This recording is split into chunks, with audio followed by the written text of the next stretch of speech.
आज मी ना छानपैकी पत्ताकोबी आणि वाटाण्याची भाजी बनवणार आहे. ही भाजी ना ह्याला कॅबेज मसालासुद्धा बोलतात. इतकी छान चवदार, एक तिखट, स्पायसी, झणझणीत अशी ही भाजी बनते आणि ह्याच्यामध्ये ना वाटाणे असतात ना, त्यामुळे ह्या भाजीची चव अजूनही चांगली वाढते. ते इकडे बघू शकता छानपैकी आज मस्त पत्ताकोबी आणि वाटाण्याची भाजी बनतो.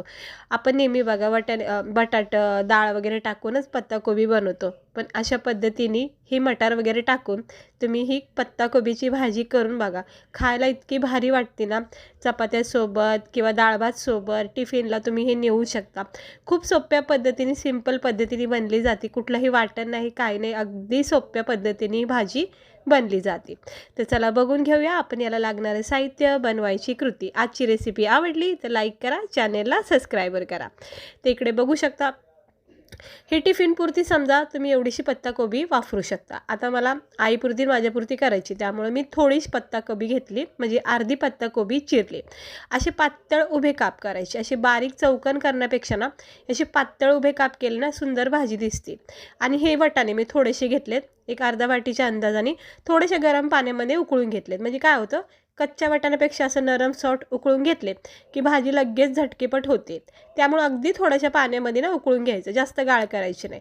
ही अशी पत्ताकोबी आणि वाटाण्याची भाजी आता आपण करून घेऊया. तर याला फक्त कांदा टमाटर मी चिरून घेतले, बाकी काही साहित्य लागणार नाही, कुठलं वाटण नाही. एकदम झटकेपट होणारी भाजी आहे. तर कढईमध्ये तेल तापत ठेवले, त्याच्यामध्ये आपण कांदा टमाटर परतून घेऊया.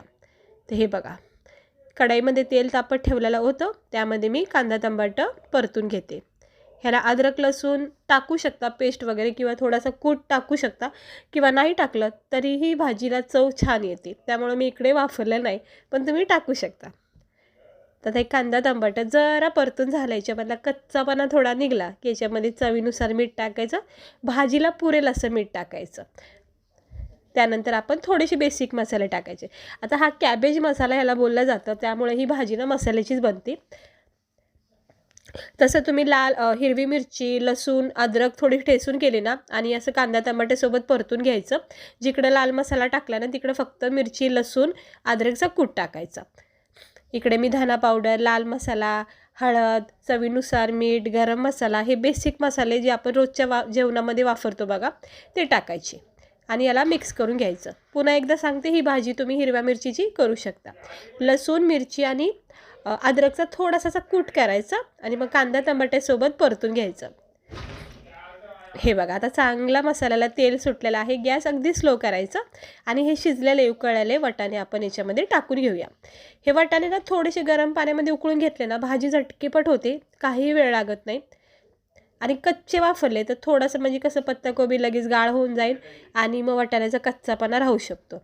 त्यामुळं थोडं सुरुवातीलाच हे वाटाणे जरा नरम सॉफ्ट करून घ्या. आता चांगले एकजीव केलेत बघा, वाटाण्याला मस्त मसाल्याची कोटिंग लागली, म्हणजे वाटाण्याला एक छान वेगळी चव येते. मग आता आपण ह्या स्टेजवर चिरलेली पत्ताकोबी टाकायची. पत्ताकोबी ना अशी भाजी ना खूप छान वाटते दिसायला. पातळ उभे स्लाइस करायचे.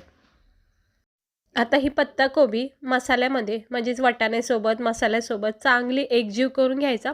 गॅस अगदी स्लो ठेवायचा, जितका होईल तेवढा गॅस बारीकच ठेवायचा. अजिबात हाय फ्लेम नको आहे. आपल्याला ह्या भाजीमध्ये अजिबात पाणी वापरायचं नाही, फक्त 2-3 असे पाण्याचे थेंब टाकायचे, जेणेकरून काय होतं, जो कोबीचा कच्चापणा असतो ना तो लगेच वाफेवर शिजून निघेल न चिटकता. आता चांगलं एकजीव केली बघा ही पत्ताकोबी वाटाण्यासोबत मसाल्यासोबत. हे असे उरलेले वाटाणेसुद्धा टाकलेत, कारण मी सुरुवातीला थोडे टाकले होते, म्हणजे मला वाटलं जास्त नको व्हायला, त्यामुळं थोडे टाकलेले, पण परत एकदा ॲड केलेत.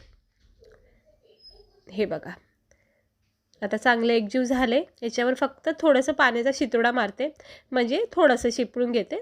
जास्त पाणी अजिबात नाही टाकायचं, ही भाजी पूर्णपणे वाफेवर तयार होते. बस आता झाकण ठेवायचं आणि अगदी स्लो गॅसवर 2-3 मिनटं याला वाफ द्यायची. 1-1.5 मिनटं झालं की चेक करायचं. हे असं वाफेवर ही भाजी बघा शिजली जाते. गोबीला अजिबात गाळ करू नका, ह्याच्यामधला क्रंचीपणा राहिला पाहिजे, त्याशिवाय मग भाजी खाण्याची मजाच नाही आहे. अगदी गाळ पिचपिच झाली ना मग उपयोगच नाही मग भाजीचा, त्या एवढी काही खास वाटणार नाही. त्यामुळं ना ह्याच्यामधला क्रंचीपणा ठेवा, म्हणजे जास्त गाळ नाही शिजवायची. आता बघा 1-2 मिनटामध्ये ही भाजी कशी तयार होते. तर ही भाजी अशी वाफेवर तयार होते. झाकण ठेवायचं आणि स्लो गॅसवर चांगलं याला शिजून घ्यायचं. फक्त कोबीला जास्त गाळ शिजू नका. झाकण ठेवायचं. बस आता 1-2 मिनटातच ही भाजी आपली तयार होईल. हा कॅबेज मसाला इतका भारी वाटतो खायला. एकदा करून नक्की बघा. सोप्या पद्धतीने, सिंपल पद्धतीने तयार होते. आता याच्यावर झाकण ठेवायचं आणि भाजी तयार आपली खाण्यासाठी. तर बघा इकडे भाजी आपली परफेक्ट झालेली आहे तयार. गॅस बंद केलेला आहे आणि पाहू शकता आपला हा कॅबेज मसाला म्हणजेच गोबी मसाला किती चांगला तयार झाला आहे बघा. याच्यामध्ये ना तुम्ही एक बटाटासुद्धा बारीक चिरून टाकू शकता. थोडेसे बटाटे पण शिजून घ्यायचे आणि ते सुद्धा याच्यामध्ये ॲड करू शकता. तर आपला हा पत्ता कोबी आणि मटारची मस्त झणझणीत भाजी तयार झालेली आहे खाण्यासाठी. नेहमीच्या भाजीपेक्षा ही पत्ताकोबीची भाजी खूप छान लागते खायला. करून बघा. मी तर करते. वाटाण्याचा सीझन चालू झाला की मी पत्ताकोबीची भाजी तर हमखास करते. तर तुम्ही पण एकदा करून बघा. जर आतापर्यंत अशी भाजी केली नसेल तर एकदा याची चव घेऊन बघा. खूप मस्त लागते. स्पायसी, तिखट, झणझणीत असते. सोबत वाटाणे आहेत. मस्त वाटते खायला. चला आता आपण याला गरमागरम प्लेटमध्ये सर्व करूया. तर अशी आपली ही पत्ताकोबी मटारची भाजी तयार झालेली आहे खाण्यासाठी. काही जास्त वेळ लागत नाही. कमी वेळामध्ये होणारी भाजी आहे. ना कुठलं वाटण आहे, ना कुठले जास्त तामझाम आहे. अगदी सिंपल पद्धतीने झालेली ही कॅबेज मसाला. परत एकदा बघू शकता तुम्ही. मस्त झाली. जास्त काही गाळ केली नाही कोबी. कोबीचा क्रंचीपणा मी ठेवला आहे, जो खायला खूप भारी वाटतो. आता ही गरमागरम भाजी ह्याच्यासोबत ना तुम्ही भाकरीसोबत, गरमागरम भाकरीसोबत, मग बाजरीची असो, ज्वारीची असो किंवा अशा पोळ्या आपण चपात्या करतो त्यासोबत तर खूप छान लागते. डाळ भात वगैरे जरी केला तरी सुक्की भाजी म्हणून तुम्ही बनवू शकता. सकाळच्या घाईमध्ये ना काही सुचलं नाही ना तर ही भाजी तुम्हाला खरंच खूप बेस्ट राहील. कारण खूप कमी वेळामध्ये ही भाजी तयार होते. अगदी ऑफिसची तयारी होईपर्यंत ना ही भाजी तयार होईल. इतकी झटकेपट बनते आणि खायला खूप छान लागते. म्हणजे आपण नेहमी बघा डाळ वगैरे टाकून करतो ना कोबी, त्यापेक्षा ना ह्याची चव खूप छान लागते. म्हणजे एकदा खाल्ली ना तुम्ही परत एकदा नक्की करता, एवढी चांगली लागते. तर मला तर खूप आवडते. तुम्ही पण करून बघा आणि रेसिपी कशी वाटली नक्की कमेंट करा.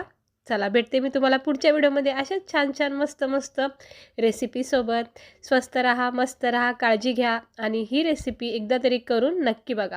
खूप आवडीने खातात. ज्यांना कोबी आवडत नाही ना ते सुद्धा आवडीने खातील. असं मटार बटाटे वगैरे टाकून एकदा तरी करून बघा. कशी वाटते बघा भाजी. छान झाली का नाही. अगदी सिंपल सोप्या पद्धतीने. मसाला नाही, काही नाही वाटण केलं, पण छान चव लागते. चला भेटते मी तुम्हाला पुढच्या व्हिडिओमध्ये. स्वस्त राहा, मस्त राहा.